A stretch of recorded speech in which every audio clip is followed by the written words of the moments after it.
Amén. Hermanos, como ya vimos la semana pasada hablamos del Islam, ¿cierto? Yo creo que ustedes ya recuerdan de lo que hablamos la semana pasada, cómo se dieron los acontecimientos después de la caída de Mahoma, o sea, de la muerte de Mahoma y cómo el Islam fue tomando importancia debido a sus conquistas en el tiempo entonces siguiente a la muerte de Mahoma. Es así como nosotros quizás podríamos transportarnos en el tiempo, ¿cierto?, al año 661, que si nosotros vemos en nuestra proyección, corresponde a, podríamos decir, a este lugar un poquito anaranjado y básicamente habla de la extensión del imperio musulmán, ¿cierto? Del Islam, de la expansión del Islam en todo lo que vendría siendo casi el mundo conocido, sobre todo las regiones de África, Arabia, Asia, ¿ya? Quizás lo que no entienden un poquito de geografía, eso es el mar Mediterráneo, el que se ve en el medio, ¿cierto? En la parte, quizás podemos hablar hacia arriba, está todo lo que es Europa, la parte de abajo todo lo que es África, y hacia donde se ve más anaranjado, la región arábica, y ya, pensémoslo, ustedes lo están viendo hacia el lado de acá, hacia el lado, digamos, de su lado derecho, viene siendo entonces la región de Asia. Ahora bien, nosotros teníamos un antecedente antes respecto, y aquí estamos utilizando esta información para poder analizar lo que está pasando con la fe. Porque alguien puede decir, bueno, ¿y qué relación tiene? Tiene mucha relación con la fe. ¿Por qué? Porque nosotros recordamos que para poquito antes de este tiempo, ya, siglo VI, existían 5 patriarcados en la, podríamos decir, iglesia cristiana, vamos a llamarla así, o en la iglesia católica, ¿ya? Estos 5 patriarcados era el patriarcado de Roma, el de Constantinopla, el de Jerusalén, el de Antioquía y el de Alejandría. Pero si nosotros vemos qué está pasando en el año ya 661, nos damos cuenta de que la expansión del Islam ha dominado las 3 últimas ciudades. Ya Jerusalén está dominada por el Islam, Jerusalén. Ya Antioquía está conquistada por el Islam. Y Alejandría también. Entonces, la expansión del Islam lo que va a hacer es reducir, ¿cierto?, el cristianismo. Porque en regiones donde el cristianismo predominaba, ya no lo es. Ya hoy día predomina el Islam. Cabe recalcar que a pesar de que estos territorios fueron conquistados por el Islam, sí se mantuvieron en muchas de estas regiones iglesias cristianas, pero se redujeron a su mínima expresión, fueron iglesias pequeñas. Por tanto, hablar de patriarcado en Jerusalén, o en Antioquía, o en Alejandría, que vendría siendo la parte conquistada por los islam, ya no existía. Y por tanto, nosotros nos vamos a dar cuenta que lo que va a suceder ahora es que el poder, la predominancia, pensémoslo así, va a ser peleada de alguna manera por 2 patriarcados ahora. El patriarcado de Roma y el de Constantinopla.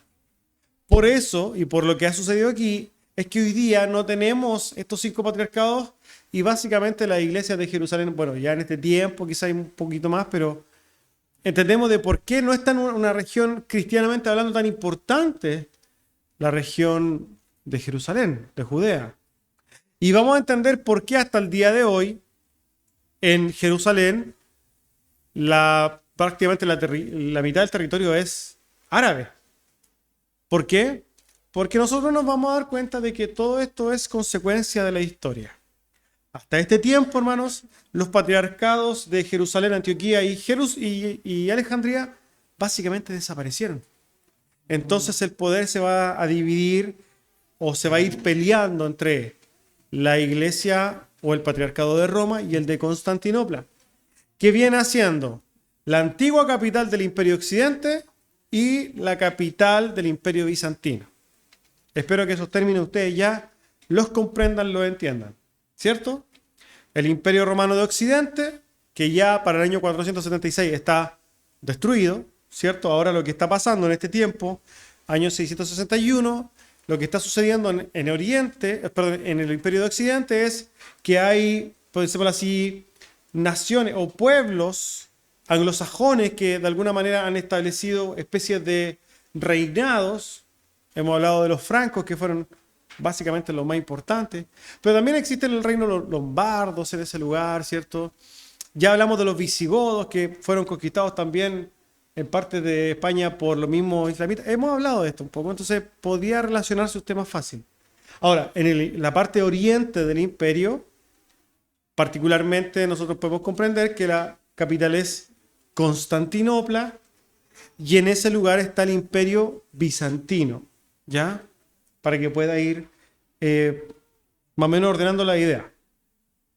Por tanto, ya para este tiempo, año 161, 600, fines del siglo VII, empieza a darse una pelea, por decirlo así, de poder, donde el patriarcado de Roma quiere ejercer poder por el patriarcado de Constantinopla y cada uno tiene sus propios problemas. ¿Por qué? Porque tenían diferentes situaciones políticas. Y aquí nos vamos nosotros a trasladar quizás a Occidente para saber qué está pasando en este tiempo.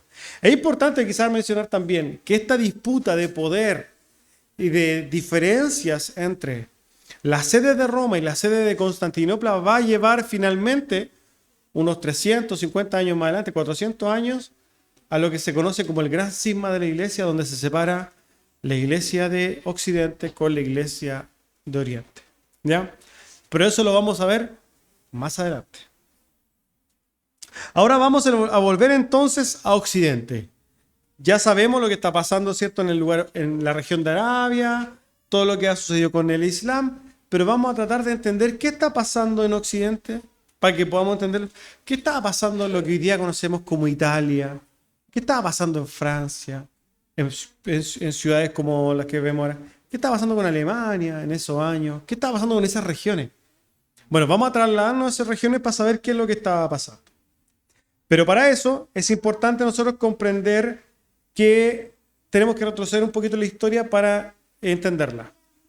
Nosotros ya habíamos conocido a este personaje el cual usted está viendo en pantalla.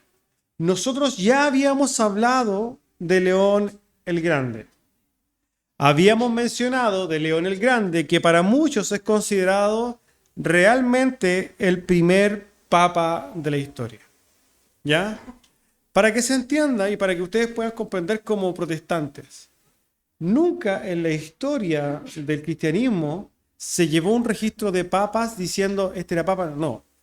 Lo que se hizo con los papas y que nosotros podemos ver en Google y decir una lista de papas que es como 300, es básicamente una recopilación para defender, ¿cierto? Para tratar de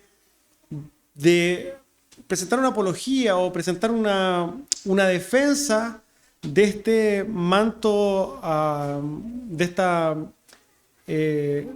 este traspaso de poder, ¿cierto? Desde Pedro en adelante. Pero eso no está realmente en la historia, eso se hizo mucho después.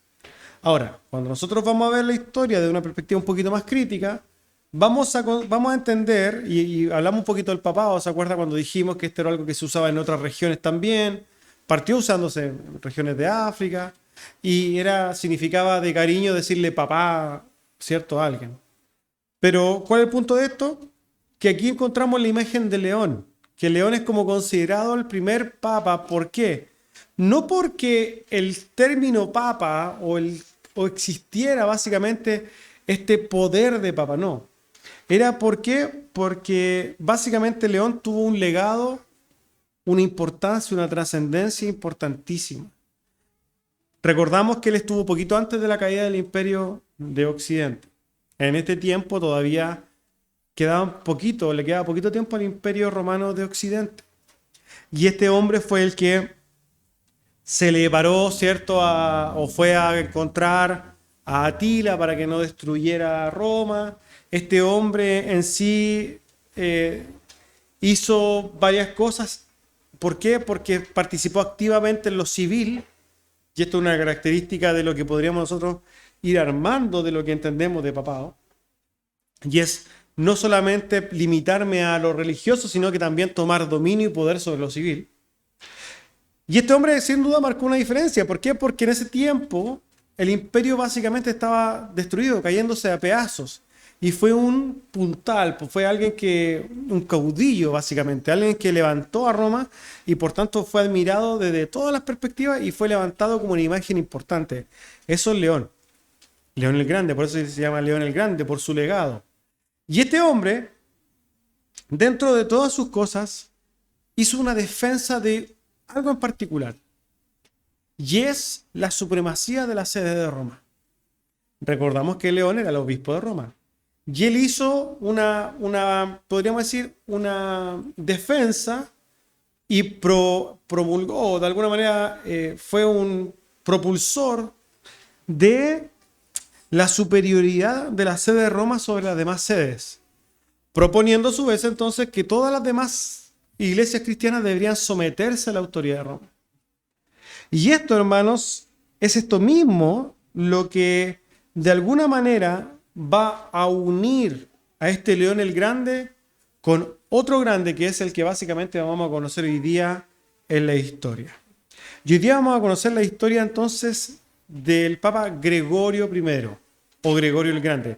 Hay 3 o 4, si es que no me equivoco, papas, entre comillas, que se le ha apodado el Grande. Y nos hemos saltado, hermanos, una gran cantidad de años, porque nosotros vemos que el papado o el obispado de Roma que tuvo Gregorio fue del año 590 en adelante. Y vemos que la anterior, el que vimos en León, fue del 460. Pasaron más de 120 años. Y alguien podría preguntar, y bueno, ¿y qué pasó con los papas entre medio? La verdad es que ni se nombra, o sea, se conocen, hay nombres, se hizo una cronología, pero no tuvieron mayor importancia. No tuvieron mayor incidencia en la vida religiosa, no fueron personajes importantes. Por eso nosotros como que avanzamos un poquito en el tiempo y nos introducimos desde la parte occidente de la historia de la humanidad para conocer a este hombre. Para conocer la figura de Gregorio el Grande, el cual nace, hermanos, en el año 540. Como hemos dicho, él no fue un sucesor inmediato de León, no, pasaron muchos años y muchos obispos de Roma entre medio, pero nos saltamos básicamente a él. ¿Por qué? Porque estos dos hombres realmente son considerados importantes dentro del desarrollo de la iglesia. ¿Ya? En cuanto a Gregorio, hermanos, hay mucho que decir. Gregorio tenía un origen patricio. Recordamos, esto tiene que ver un poquito con la cultura general, ¿cierto? Recordamos que en el Imperio Romano habían diferentes, podríamos decir, estratos sociales o diferentes, una segmentación de las personas en virtud de su condición socioeconómica. Recordamos entonces que los más altos eran los patricios. Podríamos decir los ABC1 de esta sociedad eran los patricios. Después estaban los plebeyos, hacia abajo. Después existían los que se llamaban los clientes, del cual nosotros hoy día tenemos y usamos esta palabra para decir a estas personas que de alguna manera nos compran, ¿cierto? Que era básicamente una cosa similar. Ellos, como no tenían dinero, eran personas libres, como que vendían, ¿cierto? Su mano de obra, lo que hicieran. Después estaban los libertos, que eran esclavos, y finalmente estaban los esclavos. Esos eran como los estratos sociales de Roma. La crème de la crème eran los patricios. ¿Ya? Y particularmente Gregorio era un patricio. Gregorio, hermanos, es conocido como un gran personaje, no solamente de la historia cristiana, sino que de la historia antigua. Gregorio se llama el Grande, o le dicen el Grande, no porque sí, es básicamente por su legado. Ahora bien, sin entrar a detallar cuál fue su vida eclesiástica antes de entrar a ser obispo de Roma, podemos observar cosas buenas de Gregorio el Grande. Gregorio el Grande, hermanos, como obispo de Roma, es reconocido porque fue un hombre muy preocupado y solidario con el pueblo. Un hombre que se preocupó por los pobres. Es un hombre que fue muy activo en la, podríamos decir, en la alimentación de los pobres. La iglesia para este tiempo ya venía con una serie de perversiones. Opulencia, venía con muchas malas prácticas, entre ellas lo que se conoce como la simonía. La simonía era básicamente el vender cargos eclesiásticos, y esto era común ya para el siglo VII, ¿cierto? En el cual estábamos nosotros, fines del siglo VI, principio del siglo VII. Era algo normal que se le reconoce al Papa Gregorio que él puso fin a la simonía, pero eso duró un tiempo porque una vez que él murió la simonía se fue dando nuevamente. ¿Por qué? Porque recordamos que cuando se empieza a unir o empieza a tomar preponderancia la iglesia católico romana en la sociedad romana o la sociedad occidental, una persona que quería tener un cargo o quería mantener un estatus tenía que ser parte de la iglesia, y así se empezaron a vender los cargos. Después, con el tiempo, se vendió hasta el cargo de papa, pero eso lo vamos a ver un poquito más adelante. Ahora bien, muy, digamos, digno de reconocer es que Gregorio vivía en un contexto donde el Imperio de Occidente estaba sumergido en muchos problemas. Conquistas, pero impresionantes. Los pueblos germánicos conquistaban Roma constantemente. Una plaga que se dio en ese tiempo. Y básicamente la amenaza mayor era la acechanza constante del grupo de los lombardos, que era otro grupo germánico. Ahora bien, en este afán, Gregorio marcó una diferencia y él dispuso, por ejemplo, los recursos de la iglesia. ¿Para qué? Para alimentar a los pobres. Él, por la hambruna que había, dispuso los recursos de la iglesia para alimentar a las personas. También, y aquí empezamos a ver cómo esto se va formando, esta figura papal, porque él no se limitó solamente a lo religioso, sino que jugó un papel muy importante en lo civil. Y es así como se hizo parte, por ejemplo, del comercio de granos. Empezó a hacer una especie de supervisión del comercio de granos. ¿Para qué? Para preocuparse que a nadie le faltara que comer. Pero también se metió en la ciudad, en la construcción misma de la ciudad, en la construcción, por ejemplo, de infraestructura, tanto para defenderse de los ataques de los lombardos como para el desarrollo civil normal, en la arquitectura de la ciudad. Es por eso que, en ese sentido, nosotros podemos comprender que a este hombre efectivamente se le reconociera como un papa, el cual ejercía poder en muchas esferas de la vida en este tiempo, el ex Imperio de Occidente. También participó en, podríamos decir, motivando al ejército para defenderse de las invasiones. Y por tanto, en esta situación donde básicamente los poderes estaban en el aire, la figura papal empezó a tomar una preponderancia mucho más importante en todo aspecto. Básicamente, la figura de Gregorio era el líder de la comunidad. Y en ese sentido ya tenía no solamente autoridad espiritual, sino que también en lo civil. Ya se estaba orquestando esta figura papal todopoderosa. Se estaba empezando a masticar esta figura papal que tenía incidencia en todas las cosas y que básicamente mandaba en todo aspecto. Lamentablemente esta figura y este cargo o esta figura papal fue traspasada ya a los sucesores de este hombre y finalmente se transformó en el papado que nosotros conocimos o que vamos a ir conociendo un poquito más adelante. ¿Ya? Ahora bien, como esta figura papal tomaba cada vez más importancia, iba de la mano con otra cosa. la iglesia tenía muchos recursos ya en ese tiempo. Tenía iglesias en muchas partes de los dominios. Y por tanto, como desde el papado se le había dado o se le había hecho partícipe a la comunidad de que participaran de la iglesia, lo que se fue generando fue como un imperio papal. Entonces, podemos hablar de un dominio papal. Y así esos dominios papales se fueron agrandando y agrandando. Así entonces es como nosotros podemos ver que la figura de Gregorio fue muy importante. ¿Por qué? Porque da como una especie de clic, hace como una especie de, es como una especie de bisagra dentro de esta figura papal que nosotros vamos a ir conociendo. Ahora bien, como nosotros habíamos mencionado, junto con León, Gregorio tenía algo también en particular. Y es que él también concebía y entendía y fue promoviendo el hecho de que la sede de Roma estaba por encima de las demás iglesias. Y fue entonces también acumulando poder sobre las demás iglesias. Fue tomando de a poco, metiéndose en las demás iglesias. ¿Para qué? Para ir ganando entonces esta posición como iglesia más importante.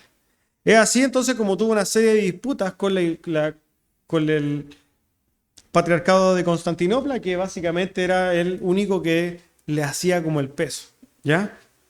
Ahora bien, podemos decir que hay cosas buenas de Gregorio, pero sin duda también hay cosas muy malas, y por lo demás también hay cosas que marcaron, ¿cierto?, a la iglesia hasta el día de hoy. Por ejemplo, es importante decir que Gregorio fue un propulsor del celibato eclesiástico. Es este varón que claramente nosotros podemos rastrear en la iglesia como el que hizo también un clic en esta enseñanza. El celibato de las personas que trabajaban para la iglesia. En otras palabras, el abstenerse de cualquier relación sexual y relación amorosa, ¿cierto? Él promovió entonces el celibato en las iglesias. Ojo, también hay que hacer justicia y decir que muchas de las enseñanzas que finalmente Gregorio adopta venían masticándose. Pero él podríamos decir, las hizo públicas y las hizo como titulares del celibato. También vemos que este hombre, que era un seguidor de Agustín de Hipona, tergiversó mucho sus propias doctrinas. Porque, por ejemplo, nosotros vemos que en la doctrina, los escritos de Agustín de Hipona, muy filósofo para sus cosas, muchas cosas que de repente igual como que salían un poquito de la esfera bíblica. Él postulaba que podría en algún momento haber un lugar intermedio después de la muerte. ¿Qué hizo Gregorio el Grande? A la luz de eso desarrolló la doctrina del purgatorio. Es Gregorio el que establece los cimientos del purgatorio, que más adelante nosotros lo vamos a ver que va a traer muchas consecuencias en tiempo pre-reforma, pero es el mismo Gregorio el que empieza a masticar esta situación. También es de decir entonces al respecto que Gregorio no era un muy hábil, podríamos decir, teólogo. Era un hombre muy entregado, muy misericordioso, pero no era un gran estudioso de la Biblia. Es así como, siendo seguidor de Agustín de Hipona y de sus escritos, y que nosotros vemos evidentemente las doctrinas de la gracia en los escritos de Agustín de Hipona, es este mismo hombre, Gregorio, que siendo seguidor de Agustín de Hipona, empieza entonces a promover que el perdón de pecados también va condicionado con hacer penitencias. Que eso básicamente nosotros lo entendemos hoy día, que hacer penitencias para perdón de pecados es una salvación por obras, totalmente antibíblico. Asimismo, como ya había entonces establecido la doctrina del purgatorio, estableció que era necesario hacer misas para ayudar a las almas que estaban en los purgatorios. Ahora, nosotros entendemos que eso es total, hiper, ultra antibíblico, pero claramente él lo entendía así. Como habíamos dicho, hay cosas buenas, como por ejemplo sacar la simonía de lo que había en la iglesia, pero también podemos ver que hizo muchas cosas que marcaron negativamente la iglesia. Ahora bien, quizás uno también de los legados más importantes de Gregorio es el hecho de que este era un hombre que, dicen algunos, que componía muchas canciones, música sacra, y que básicamente por su labor en este sentido es que finalmente se llegan a nombrar los famosos cantos gregorianos en virtud o en honor a este hombre que yo espero que ustedes han escuchado los cantos gregorianos. Después del estudio vamos a poner un canto gregoriano para que ustedes puedan decir, ah, estos son los cantos gregorianos. Sí, son puestos entonces en honor a este hombre. Ahora bien, como hemos visto, su legado es de dulce y agraz, pero independiente de si tiene cosas buenas y malas, sí marcó la edad antigua. Este hombre muere en el año 604 y lo va a suceder el Papa Sabiniano, pero eso ya va a ser otra historia. Amén. Vamos a dejarlo hasta aquí el día de hoy y vamos a dejar entonces un espacio para análisis, preguntas y demás. Amén. ¿Les quedó claro? ¿Alguien tiene alguna observación al respecto?